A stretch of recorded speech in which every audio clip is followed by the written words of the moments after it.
The project is about what Americans in the first 100 days of the new administration, regardless of who they voted for, were saying they meant by the word change. So it wasn't about what the political, the campaign folks or the political pundits were saying change meant. It was about what everyday Americans were saying.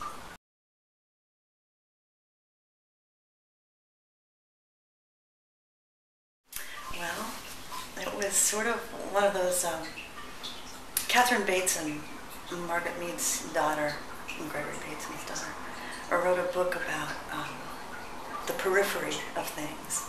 And it was one of those ideas that came way at the periphery of my awareness. You know, during the fall term, when I knew I had, for no particular reason, chosen to go half-time for the first time in many, many years. Ever, actually, to go half-time this year in my work. And so that meant that I was free when January rolled around. And it was the 31st of December when this thought that had been here, and had been gradually moving, you know, more here, but it was still kind of, well, that's kind of weird, but hey. You know, the economy had tanked. I was living off close, a little less than what I lived off during grad school. My daughter is well taken care of, and you know, in her own adventure. And here I was with this time in front of me, and Portland and rain and cold, you know, winter kind of thing. And the other thing that had happened, which is, we can argue whether it's good or bad, was that gas prices had gone down. And so all of those things came together to where I had the thought, and then finally wrote. I mentioned it, I think, in the middle of December to a group at a volunteer Obama gathering,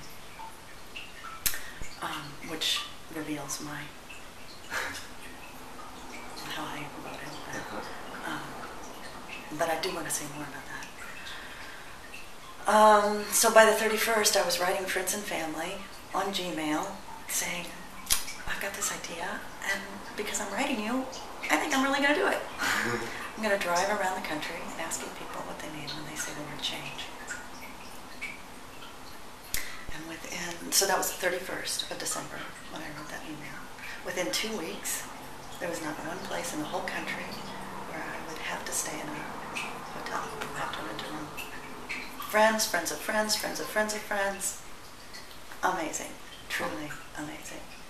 People were so jazzed about the idea. People from all walks of life. Really.